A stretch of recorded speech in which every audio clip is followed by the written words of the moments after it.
Thanks, Andrew, for your work, and thanks for the time today. So could you give us an explanation of how you got involved, the genesis of the film? Sure. Well, firstly, thank you. Thank your colleagues and all that you guys have been doing to, support the film and the message of the film and help spread the word of, why this film was so important, because, none of us came to making this film as a financial or career decision. We all came because we felt that this was a story that, while we wish 50 years after the story takes place, we didn't have to tell this story. Unfortunately, we do. And so just a little brief background, I'll keep it short, although of course I love talking about this. When I was 10 or 12 years old, I remember seeing the Minamata images, Smith's images. My parents had a collection of Life magazines, and this is now already in the late 80s or even 1990, but they had all of those magazines lined up in their home, and I was paging through it, and it struck me, and I felt quite weird, actually, uncomfortable. I felt uncomfortable because I recognized that I should have felt horrible in seeing this deformed child in the Tomoko in the bath image, but I didn't feel horrible. Somehow I felt okay. I felt uplifted, and it was really complicated at that age because I didn't have the awareness to understand what I was seeing that would make me feel that way. And years later, and as I became an artist, I re-examined this work and so many others, and I realized it had stuck with me because the feeling that I was feeling was right. It was hope. It was love. It was compassion. It was the absolute best of mankind reflected back. And in my opinion, one of the things that was so special in Gene's work is that it seemed like the goodness and the hope, the lightness really seems to push out the darkness. His blacks are so black, but his lights are so light, and it's the human element of that. And so I got just really engaged with his work again, but then it took another probably 15 years and 30 films and gosh knows how many art exhibitions and books of poetry and all the other stuff until I just felt that this story had to be brought to light again. Firstly, because I couldn't believe that 50 years later, there were still victims and patients in Minamata just simply fighting to be heard, fighting to be recognized, let alone be compensated or helped, but just for someone to say, yes, in fact, we believe you, we understand. And then secondarily, I became increasingly concerned with the fact that it seemed like all of the environmental pollution issues that we face seem to be, or at first I was noticing how compartmentalized they were. Okay, well, if there's an issue in Australia, that's Australia's issue. If there's an issue in New Zealand, it's New Zealand's issue. If it's an issue in Newark, New Jersey, it's New Jersey's issue. If it's in Flint, Michigan, it's Michigan. If it's in the Gulf of Mexico on an oil rig, well, it's their thing. And what I realized was that you were like big corporations, big money. The system was set up so that we only could care about and worry about the things in our neck of the woods and not really consider that it was all the same issue, basically, right? I mean, it's mercury pollution here, but it's, lead poisoning there and so on and so forth. And that really bothered me. And I started thinking, well, how can I'm not the kind of filmmaker that would make a whodunit kind of film or a, crusading journalist kind of movie in the, a Dark Waters or an Aaron Brockovich, although I'm a big fan of those films. I needed to make something for me that could feel completely universal and that people could, anywhere in the world, you could watch it and engage with it and see yourself and see your neighbor or your relative or the next town over and so on, because it in some ways felt so far away. In many ways, the further away it was, the more kind of connected you could be. And the other thing was that in those films I just referenced, and the few that filmmakers have been brave enough to make over the years, the hero of those films is often the person, knocking the lid off of it, right, and bringing it out and finding the eureka moment to get the bad guys, basically, right? But that to me doesn't feel relatable. It doesn't feel like it's a call to action for individuals. And so I needed, and so this story for me, the heroes of this story always, since I first learned about it, were these people in this community in Minamata who, broke societal norms, who stood up against all odds and just demanded to be heard and demanded to be seen. And the fact that Smith had gone in and then was able to bring this to the world was amazing, but it also allowed me to make a film where I could go in through Smith's perspective and his eye, which then makes it relatable and digestible. And also, I hope to think poetic and elegant and beautiful, and the sort of thing that, when you're dealing with handicapped children and deformed children, it's very easy to go, I don't want to look, right? But I think that both literally and metaphorically, we need to be looking at these things and leaning in and looking at them front on so that we could do something. Anyway, there's a very long answer to your succinct question. Well, that's you had a number of important points in there. It's interesting. One of the photographers who spoke out in defense of Minamata and called for its release was the first winner of the Eugene Smith Prize. And she talks about the necessity to reveal and show pictures that people don't want to look at. And the struggle that's involved in establishing the right process for that. And I think what you've described and the sensitivity to that is very important. I mean, taking on a figure or portraying a figure like Eugene Smith is a daunting task. I mean, he was a very complex man. He was the period that you're dealing with, though, however, was a man who had got the bit between his teeth and was determined to reveal this. And it really was, in that sense, his last hurrah, and a powerful and courageous one it was. So were you a bit daunted by this? What were some of the thoughts going through your head about what you had to avoid and what you wanted to reveal most of all about that period? Sure. So, I spent a lot of time with Eileen Smith, and I got a lot of sort of very personal and revealing kind of insight from her. I also went to Minamata and spoke with many of the living victims, living patients, relatives, things like that, who, of course, it was most important to me that I had their support. Both, Smith's family, and Kevin Smith has been quite helpful as well. I know you spoke to Kevin and Eileen, and then, of course, the Minamata families themselves. The first thing that was daunting just off the top was, how do I live up to, I have a responsibility to do right by these people, right? If we're going to open up these wounds, and we certainly will, and did, both in terms of the dialogue with them and also just bringing it out again. While they wanted it, it still was going to be painful for them, and that they've lived through enough. So I needed to make sure that the film could be effective and do that stuff right. The more I talked to people, the more I understood that while Gene was shooting black and white photography, he very much was seeing the world in color, right? And so being able to use that and then interpret in that way was, there were a lot of tricks and tools that we had at our disposal that was quite exciting. But then one of the real challenges was, all right, well, I need to make a film that not only, this community feels properly represents them and gets their dialect right and is sensitive in the right ways and expresses it right. And also, most importantly, a Japanese audience can connect with it. So I needed to make filmic choices in terms of where my camera was and how I approached the storytelling that felt comfortable and familiar to a Japanese audience, because that was our primary audience, really, that I needed to get.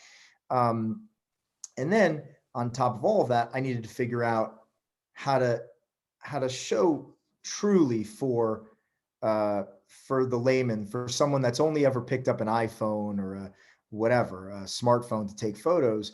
what the process is like, what it feels like, what you're looking for, and what that immersion really is, and how to know it. And so I needed, as a photographer myself, I needed to shoot the film in a way that other photographers would go, this is right. This is the thing. And I feel very grateful that so many photographers have reached out and have felt that way.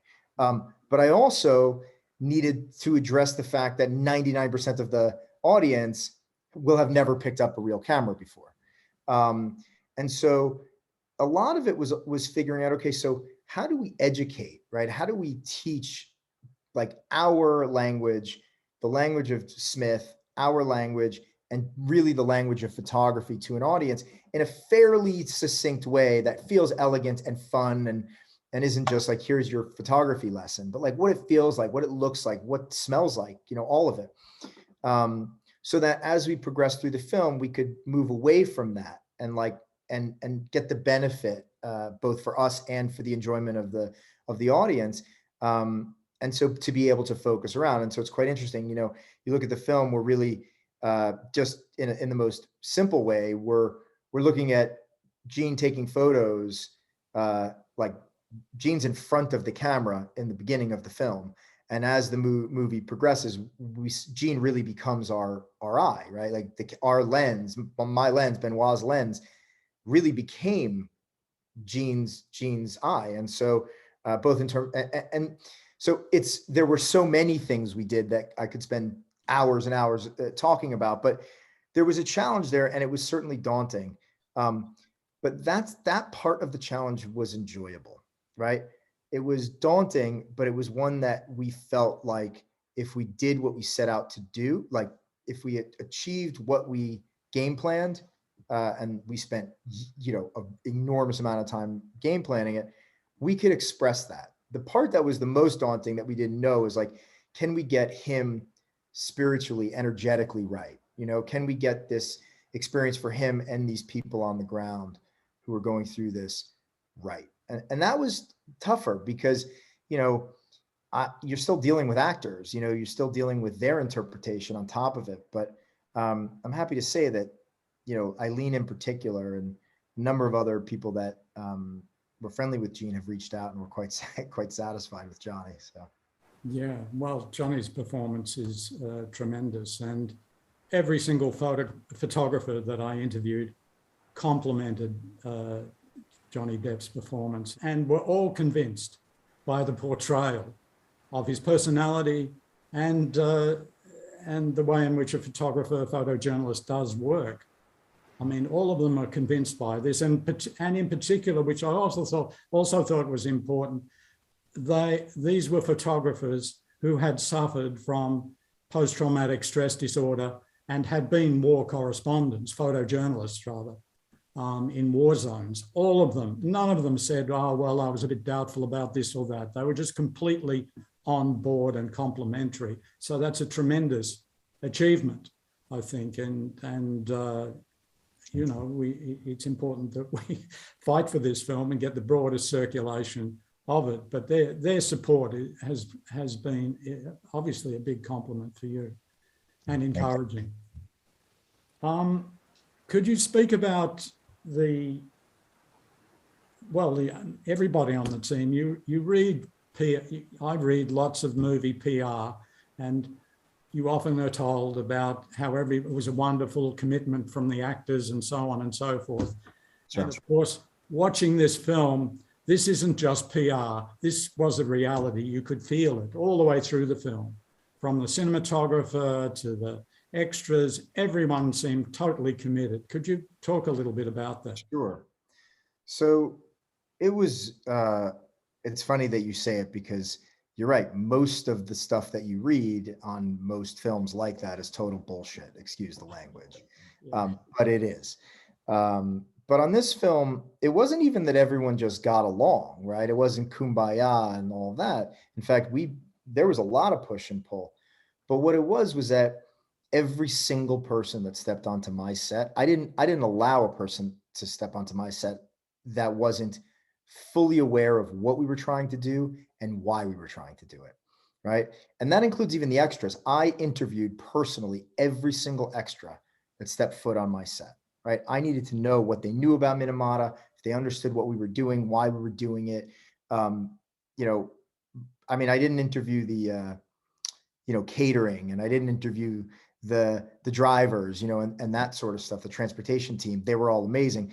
But everybody else that had a hand in this film, in terms of the production, was vetted by me, not just for their artistic talent, but for their commitment and their understanding of it. And I think that's why you see, even down to the extras. I mean, there are extras in my film that I'm featuring, and you look at them and you're going, you know, I find it remarkable that those performances were given with no dialogue, just there, and you sit on their faces and you feel that it is real for them. And the other thing is, my team worked very hard to build, you know, a fully immersive environment where our actors and our crew, by the way, could walk onto the stage, onto the set, onto the location, and feel that they were in this world, truly. You know, there weren't any, you know, weird cardboard, you know, walls and sets with no ceilings. You know, if we built something, we built it like a house properly. You know, it felt it. We aged it. We did it. There was no like little plywood and stuff. You know, we really went for it, and all the details were, you know, were painstakingly put in, so that when our artists, both in front and behind the camera, stepped on stage, they felt they were walking into that environment and they could live it. And one of the great compliments that Johnny gave me early on in the show, was that he felt like he was living in a documentary, and he couldn't get his head around it, but it was helping him somehow just to feel like he could just experience and live and just be Gene. You know, we had a certain amount of days to shoot this film. We shot it in less than those days. I mean, that does not happen on a film like this. But it was because there's no bullshit. You know, people were there to do it, and really, truly, not just for the love of the game, which alone is unique, but for the passion and the feeling that we really could do something, that we really could change minds, we really could help people, we really could inspire people, to stand up and have their voices be heard. And it was amazing, you know, simply said. Yeah. I mean, there are many things, different aspects of the production to talk about that were wonderful. One thing that I thought I need to mention to you that I thought was very good, and that was the protest footage, the protest scenes. 皆さん、我々には選択肢があるとです。声を上げて世界中に知らすことのできる伝尊声が大きくなれば、見せる相手も聞かざるを得んだろうかい。気づきたい、気づきたい。責任ば取るまでここは動かん。責任ば認めろ。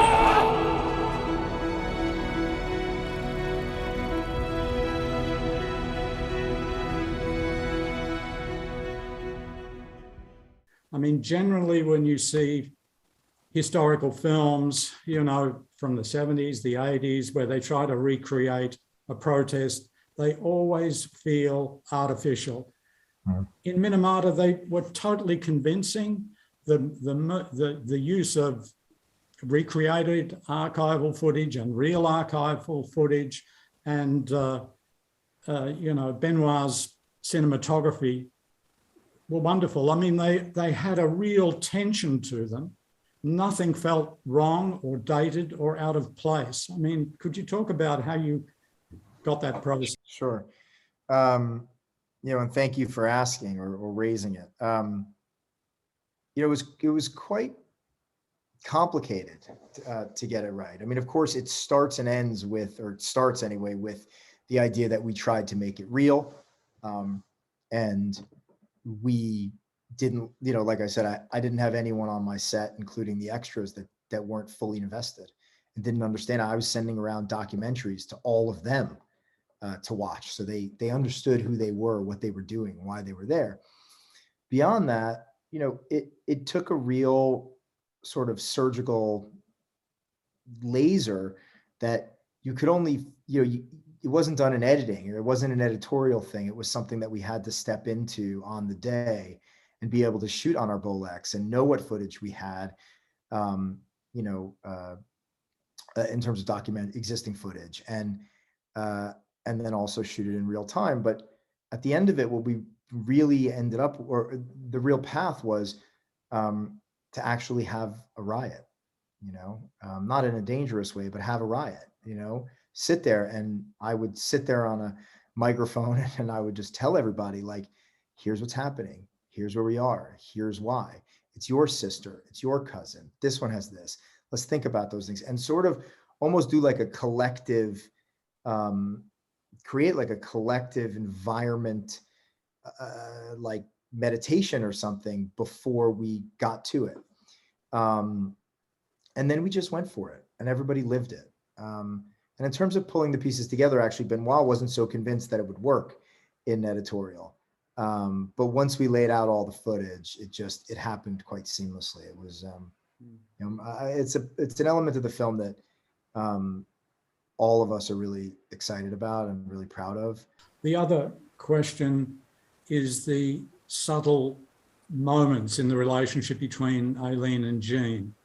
They were very interesting and felt, they felt very real. Could you also talk a little about that process, that relationship? Sure. So, for me, there was no way that I was going to be able to condense all of this stuff into, 2 hours.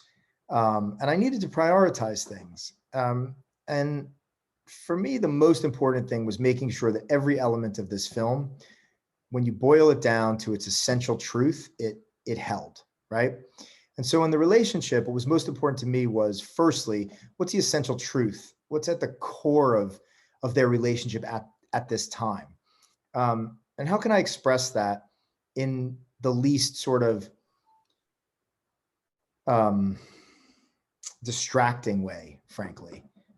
That's not the story of the film that I wanted to tell, but I also couldn't leave it out, but if they were, in a bed making love, or they were kissing, and, it just felt out of place in a 2-hour context. If they're kissing over a 3-month context on a day where there, it wouldn't have undercut his character or hers for them to have a really, truly romantic moment or a sexual moment, that would have been okay. In this instance, for us, you can't do it in that time. And so looking at them, it was really like, okay, so who is Gene, who is Aileen, and how do they interact in this time? And like, what is their thing like? And I spent so much time with Aileen talking about it. I feel that, and she feels that we got it exactly right.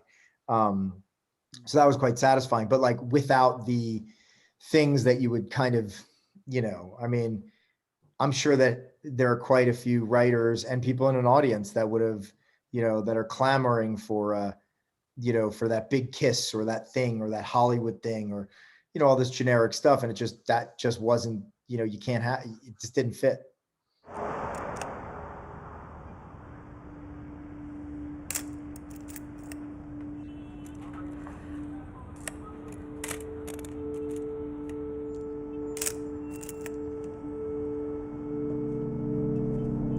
I had a great time with you tonight, Aileen.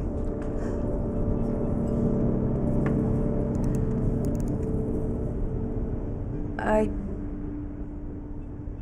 didn't just happen to get this job with you. Uh-huh. There's a company in Japan that's been dumping their toxic waste into the sea for years. The Chiso Corporation. People are getting sick and dying. The people need help. There's a resistance on the ground, but we need global attention. We need you at the shareholders meeting next week. Oh, well, I'm afraid that Japan has seen the last of me, kid. That was 25 years ago. Listen, if that's why you're here, I'll put you on a long list of people that I've disappointed. I'm terribly sorry. Look, I got a few things to do, defenestration and whatnot, Sorry, I did that all wrong and I've upset you.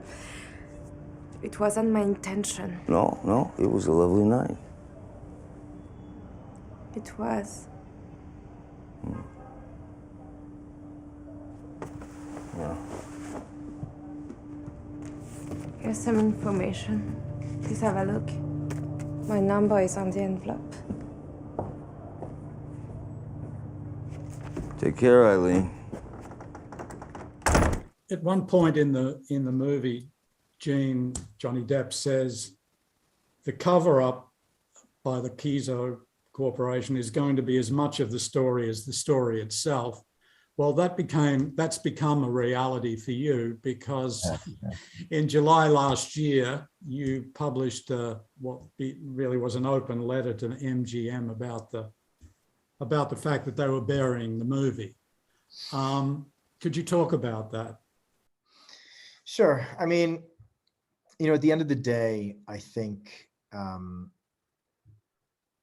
that in any industry, wherever we are, big corporations, people that don't care, that run some of these corporations, that genuinely just don't care, that retire to their beautiful homes in Italy or their Beverly Hills pools, or they drive their nice cars, and they are so completely disconnected from everybody else, from the people that the entire general public that is just struggling to pay their bills, have a happy life, stay healthy, and make it through the day.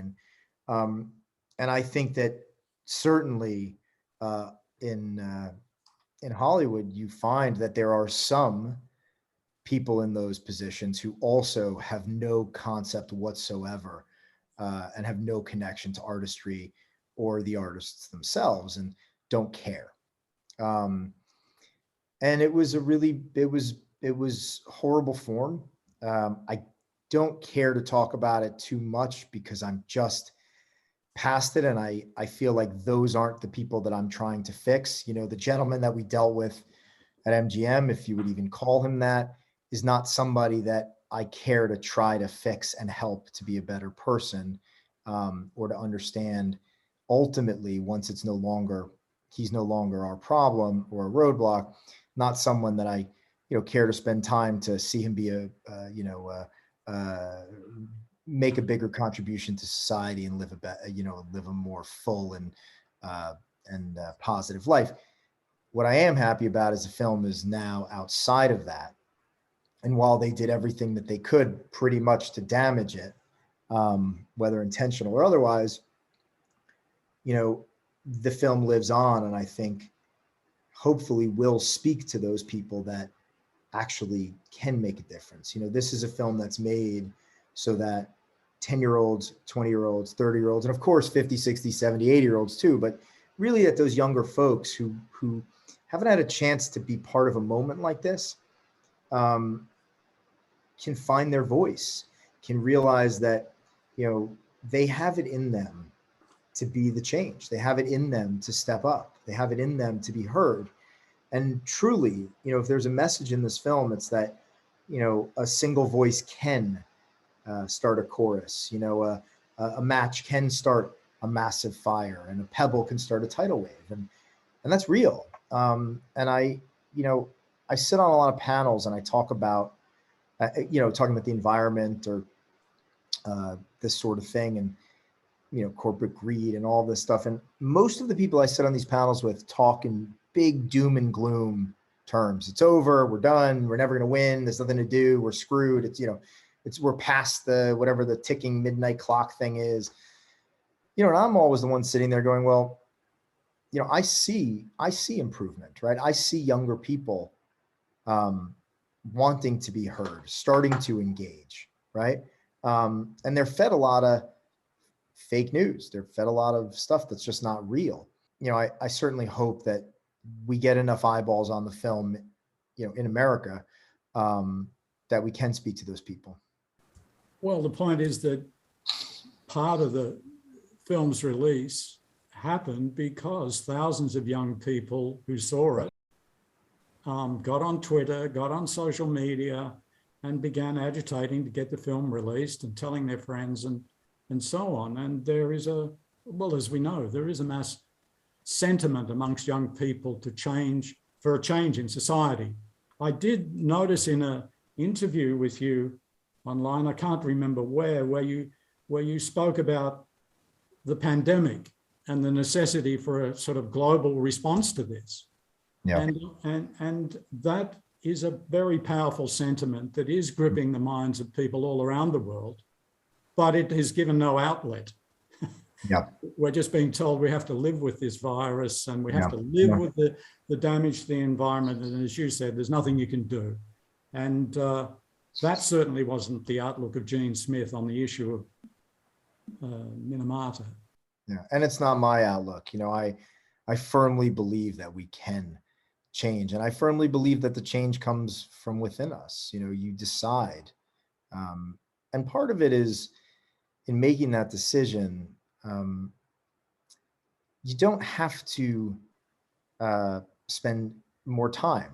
You don't have to spend money. You don't have to do any of that, right? It's just if you make that decision to live in a certain way and bring positivity and push that, push this agenda, right? This agenda of goodness. It's like, it sounds cliche. Somehow they've done such a good job that these things that should be, you know, living a healthy existence in a polluted free world, and it suddenly feels cliche. It's incredible how they've manipulated that.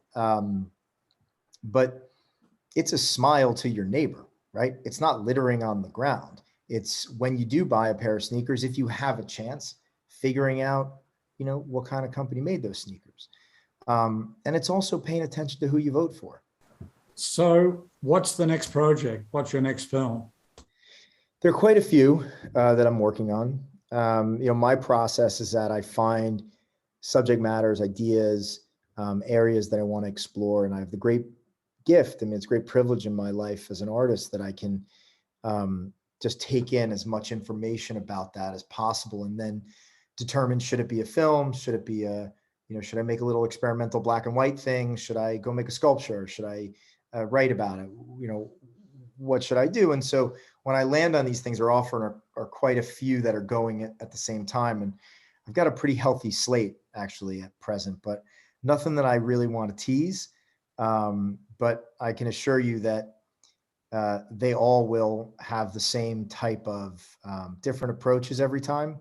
I'm not trying to make the same movie over and over again, or the same sculpture over and over again, but I'm not going to spend my time and be away from my kids and be away from, you know, the things that I really love, you know, and give up those parts of my life and make those sacrifices the way that Gene did and the way all these artists do to do this kind of work, unless it has the chance to actually be nutritious and helpful and, you know, and empowering for people. So you'll have to stay tuned, I guess. Okay. All right. Well, I think that's a good point to end our interview. Yeah. And listen, Richard, just on a personal note, you know, it was those folks on Twitter, it was all of these people, you know, stepping up and saying something and doing it and just being heard every single day. And it was a few folks like you who really made the point of supporting us and, you know, sticking up for what you thought was right. And, you know, myself and all of us on the filmmaking team read those articles. You know, we read those interviews with those photographers, and it meant an incredibly, it meant a great deal to us that they felt that way, but also that someone was taking the time to go out and do that. So really, thank you so much from the whole filmmaking team. Okay, well, thank you. I mean, those interviews were very educational and enlightening for me too. I mean, they explored all sorts of elements of the film that you had half thought about and so on. So, and I said to all of them at the end, when they finally announced that it was going to get a release, that these guys need to be speaking out more often. Photojournalists need to be raising their voices. Yeah, that's right. You know, on many, and you know, they are in the business, they're photojournalists for the best of all reasons. They want to change the situation. And, you know, and they all could identify with Gene Smith because they fight a lot of the same battles that he did with publishers and others every day. They knew it back to front. So listen, if you ever want to do a round table with some of those guys, I'd be very keen to do it. So, well, that'd be excellent. Yeah, well, I'm sure they would.